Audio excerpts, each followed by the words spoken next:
امام شافعی فرماتے ہیں جن گھروں میں لوگ فجر کی نماز کے وقت سوئے ہوتے ہیں ان گھروں میں رزق نہیں آتا۔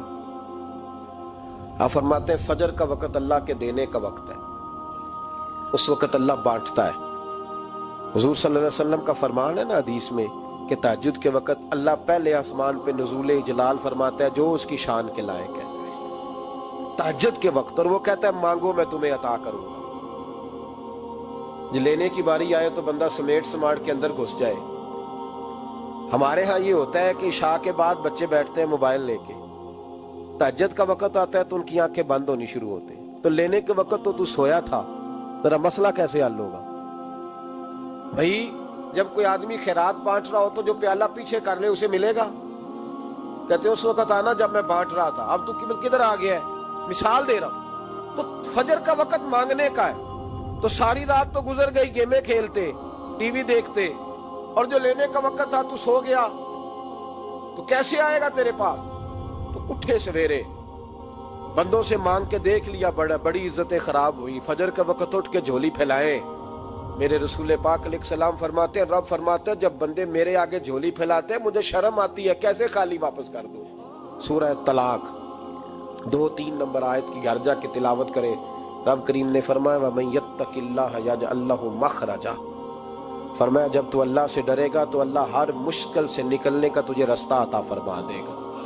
اور کیا خوبصورت انداز ہے قرآن مجید کا، اور ہم نے اس کا لاکھوں بار تجربہ کیا، بیسوں اور سینکڑوں بار یہ چیز ذاتی طور پر پریکٹیکل سے گزری۔ اللہ نے فرمایا ہر مشکل سے نکلنے کا رستہ بھی دے گا، وَيَرْزُقْهُ مِنْ حَيْثُ لَا يَحْتَسِبُ، اور اللہ تجھے وہاں سے رزق دے گا کہ تو نے کبھی سوچا بھی نہیں ہوگا۔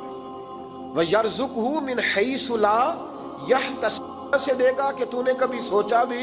ایک صحابی تھے حضرت عوف بن مالک رضی اللہ تعالیٰ، کہتے میرا بچہ کافروں نے قید کر لیا، گھر میں غربت پہلے بڑی زیادہ تھی، میں دروازہ رسول پہ آیا، حضور اب کیا کروں؟ تو کہتے ہیں نبی پاک نے فرمایا بھروسہ اللہ کی ذات پہ کر، توکل اللہ کی ذات پہ کر، اور گھر جا کے تسبیح لے کے میاں بیوی بیٹھ جاؤ اور پڑھو لا حول ولا قوت الا باللہ العلی العظیم، جاؤ پڑھو جا کے۔ کہتے میں گھر بیٹھا ابھی چند تسبیحاں پڑھی تھی کہ دروازے پہ دستک ہوئی، دروازہ کھولا تو میرا بیٹا دروازے پہ کھڑا تھا، پلٹ کے دیکھا تو 400 بکریاں بھی لایا تھا۔ اور میں نے کہا بیٹا یہ کیسے آ گئی؟ کہنے لگے ابا جی مجھے ایک حویلی میں کافروں نے قید کیا ہوا تھا، میں بڑا پریشان تھا، لیکن ابھی تھوڑا دیر پہلے پتہ نہیں کیا ہوا ہے، میں نے یوں ہاتھ لایا تو رسیاں کھل گئی، باہر نکلا ہوں تو 2-3 بندوں پہ نیند کا ایسا غلبہ تھا کہ بے ہوش ہو کے گرے ہوئے تھے، 400 بکریاں بھی تھی، میں نے دروازہ کھولا بکریاں میرے ساتھ دوڑنے لگ گئی ہیں، تو میں 400 بکری بھی لے آیا ہوں، پلٹ کے دیکھتا رہا ہوں پر میلوں کا سفر ہوا وہ آئے ہی نہیں۔ تو والد کہنے لگے بیٹا چلو پہلے مصطفیٰ کریم سے جا کے پوچھ لیں، دیکھیں کیسے مالی مسئلے حل ہوتے ہیں، حضور سے جا کے پوچھے کہ ہمارے لیے جائز بھی ہے کہ نہیں۔ کہتے ہیں دروازہ رسول پہ جا کے ہم کھڑے ہی ہوئے تھے کہ نبی پاک نے فرمایا دیکھا رب کریم کا فضل، دیکھا، فرمایا تیرا بیٹا بھی آ گیا، تیری غربت کا بھی حل ہو گیا ہے، یہ کافر کا مال ہے، اسے مال غنیمت سمجھ کے استعمال کر، تیرا ہی ہے۔ تو لا حول ولا قوت الا باللہ العلی العظیم پڑھیں تو رزق میں پڑھیں گے انشاءاللہ، بول کے بتائیے پڑھیں گے انشاءاللہ تعالی۔ لیکن سنی قوم تویز پہ لگ گئی ہے، کہتے وظیفہ پڑھنا پڑتا ہے، آپ لکھ کے دیں گلے میں ڈالنے کے لیے تاکہ وہ ڈالتا جاؤں اور میرے اوپر پیسوں کی بارش ہوتی جائے۔ وظیفہ پڑھیں، وظیفہ پڑھیں۔ سنیں ایک اور وظیفہ سنیں، امام قرطبی نے تفسیر قرطبی میں لکھا رزق کی برکت کا وظیفہ۔ امام قرطبی نے لکھا ہے حضرت انس بن مالک رضی اللہ تعالیٰ عنہ کہتے ہیں ایک شخص حضور کی بارگاہ میں آیا، کہا یا رسول اللہ صلی اللہ علیہ وسلم غربت بڑی ہے، بڑا دکھی ہوں، بڑا پریشان ہوں۔ تو حضور نے وظیفہ بتایا، فرمایا جب بھی گھر جاؤ نا گھر والوں کو سلام کہنی ہے، السلام علیکم، یعنی کب کہنی ہے؟ جب بھی جاؤ کب کہنی ہے؟ یعنی گھر سے نکلے ماچس لینے کے لیے، واپس آ کے کہنا السلام علیکم۔ پھر گھر والوں نے کہا ہو یاد ہی نہیں رہا تھا، وہ تو چینی بھی ختم ہو گئی ہے، پھر گئے چینی لینے تو واپس آ کے پھر السلام علیکم۔ انہوں نے کہا خو ناراض نہ ہوئیے گا، پتی بھی نہیں چائے کی۔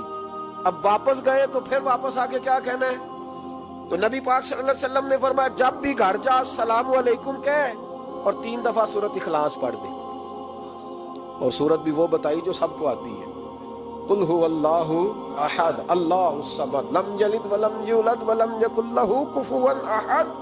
3 دفعہ یہ پڑھ دے. صحابی بڑے سیانے تھے, بڑے مسئلے حل کرتے تھے ہمارے.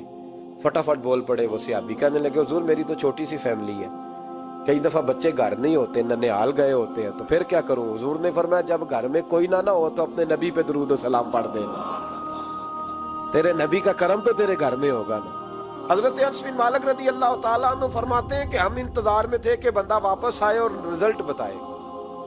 کہتے ہیں وہ کچھ دنوں کے بعد واپس آئے تو عجیب بات کی انہوں نے.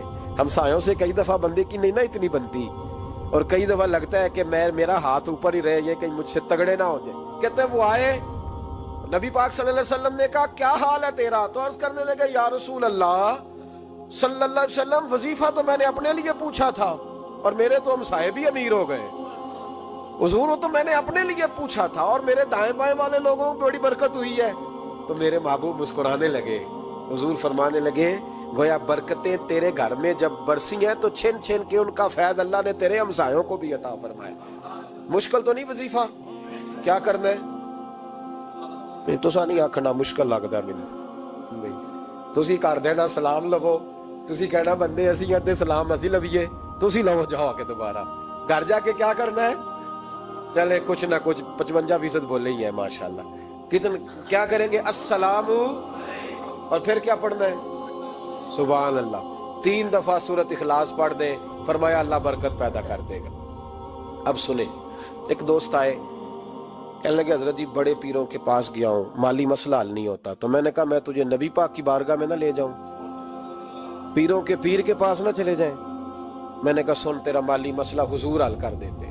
مشکات میں حدیث ہے, ایک صحابی نے کہا حضور غربت ہے, فرمایا روز رات کو سورۃ واقعہ پڑھ, تیرے گھر میں فاقہ نہیں آئے گا. اور یار بتاؤ جب نبی پاک نے کہہ دیا نہیں آئے گا تو آئے گا, حضور نے کہہ دیا نہیں آئے گا تو آئے گا, اللہ اکبر, آ ہی نہیں سکتا. تو وہ والا وظیفہ پڑھ جو مصطفیٰ کریم نے بتایا ہے, اور رب کریم کی بارگاہ میں گویا نیت ہو کہ یا اللہ میں کوئی خود تو نہیں نہ پڑھ رہا, تیرے نبی نے بتایا ہے. سورۃ واقعہ پڑھ, تیرے گھر میں فاقہ. حضرت عبداللہ ابن مسعود رضی اللہ تعالیٰ عنہ بیمار ہو گئے, شدید بیمار, اور بیٹیوں کے باپ تھے, بیٹیاں زیادہ تھی. حضرت عثمان غنی رضی اللہ تعالیٰ عنہ کا دور خلافت تھا. جناب عثمان غنی تیمارداری کرنے آئے اور کہنے لگے عبداللہ آپ بڑے بیمار ہیں, ابن مسعود آپ بڑے علیل ہیں, کچھ پیسے نہ بھیج دوں خزانے سے؟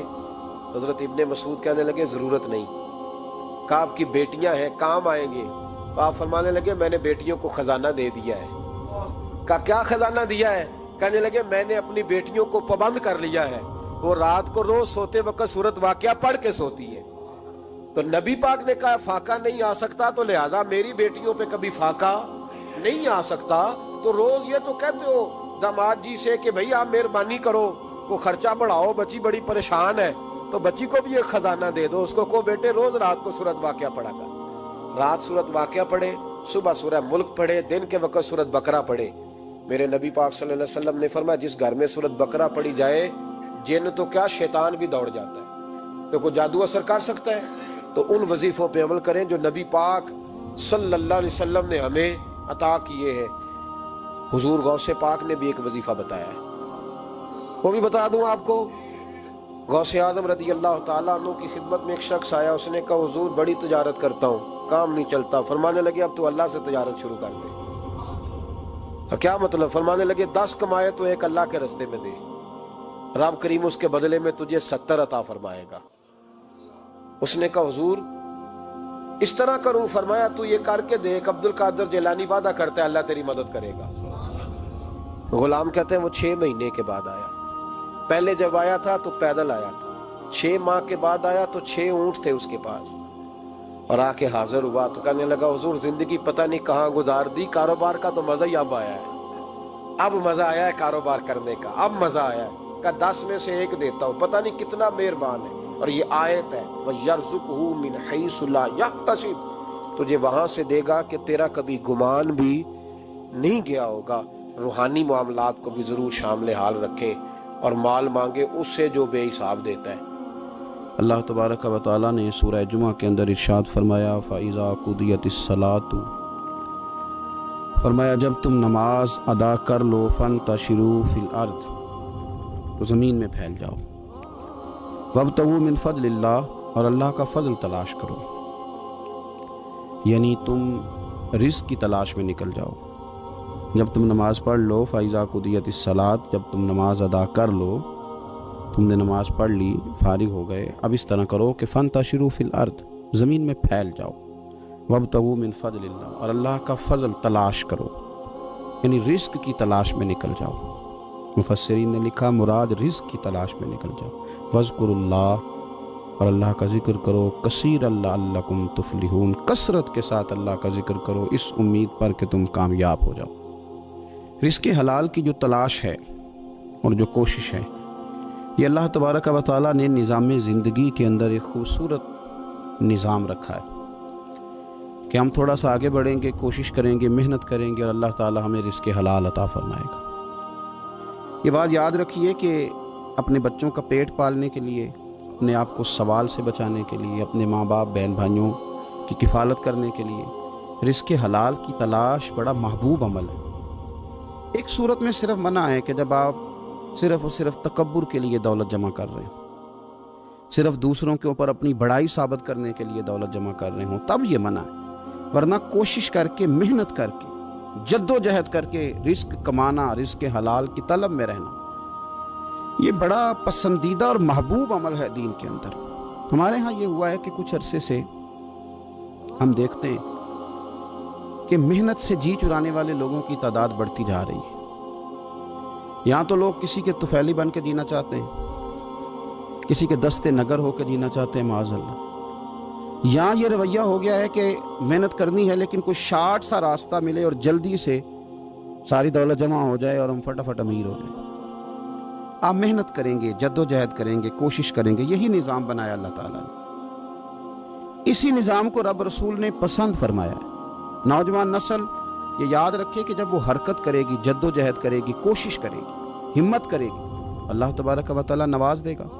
لیکن اگر کوشش ہی چھوڑ دی جائے، محنت ہی چھوڑ دی جائے، طلب ہی چھوڑ دی جائے، تو پھر اس کا نقصان یہ ہوتا ہے کہ معاشرے کے اندر آہستہ آہستہ لوگ سہارے تلاش کرنے لگتے ہیں، کاہلی اور سستی عروج پہ چلی جاتی ہے۔ پھر ہم نے یہ بھی دیکھا کہ آہستہ آہستہ چندہ جمع کرنے والوں کی تعداد بڑھ جاتی ہے، مختلف ناموں پر، مختلف عنوانوں پر چندے جمع کیے جاتے ہیں۔ بھکاریوں کی لمبی فہرستیں ہیں، گداگر مانگنے والے، کسی بھی اشارے پر آپ تھوڑی دیر کے لیے گاڑی کو روکتے ہیں تو پتہ نہیں کتنی کو تعداد ہے جو طلب کرنے والوں کی، اور پھر کئی کئی رنگوں میں، کئی کئی انداز میں لوگ آپ کے سامنے آتے ہیں۔ یاد رکھنا، نبی پاک صلی اللہ تعالیٰ علیہ وسلم نے فرمایا جس نے بغیر طلب کے اپنا ہاتھ پھیلایا، قیامت کے دن اسے سزا یہ ملے گی کہ جب رب کی بارگاہ میں آئے گا تو اس کے چہرے پہ گوشت نہیں ہوگا۔ بغیر طلب کے اور مسلمان ہو کے رب پہ بھروسہ کرنے والا، رسول پاک صلی اللہ علیہ وسلم کو ماننے والا، اور وہ سست ہو اور وہ کاہلی کی زندگی گزارے، آپ آگے بڑھیں، آپ کوشش کریں کہ مجھے کچھ حاصل کرنا، آپ بجائے اس کے کہ سہارا تلاش کریں، آپ سہارا بننے کی کوشش کریں۔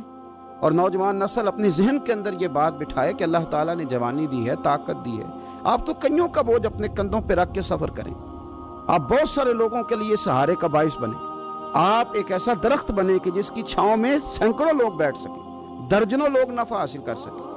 آپ خوبصورت زندگی بنائیں، اپنے آپ کو آگے لے کر کے جانے کی کوشش کریں، اور اللہ تو بندے کے گمان کے قریب ہے۔ جس طرح کا انسان ذہن بناتا ہے رب کریم اتنا ہی اس بندے پہ فضل کرتا ہے۔ اچھی امیدیں وابستہ کریں، خوب محنت کریں، خوب، مطلب یہ کہ سست پڑنا، اٹھتا ہوں، چلتا ہوں، دیکھتا ہوں، کرتا ہوں، کوئی ہو ہی جائے گا، کوئی پہنچ ہی جائے گا، یہ کمزور لوگوں کی علامت ہے، یہ کمزور لوگوں کی۔ حضرت حسن بصری رحمۃ اللہ علیہ ایک مثال دے کے بڑی بات کو خوبصورت کرتے ہیں۔ کہتے ہیں کہ نوجوان مجھے ملا تو کہنے لگا حضرت جی آج میں نے عجیب نظارہ دیکھا ہے کہ ایک شیر نے شکار کیا ہے ایک بکری کا، تو اس نے کافی سارا خود کھایا اور باقی منہ میں پکڑ کے ایک پہاڑی پہ چڑھا ہے، وہاں ایک نابینا لومڑی بیٹھی تھی، باقی کا اس نے اس کو کھلایا ہے شکار۔ تو میں سوچتا ہوں رب کریم تو بندہ نابینا بھی ہو، گھر میں بھی بیٹھا ہو تو اس کو رزق پہنچا ہی دیتا ہے۔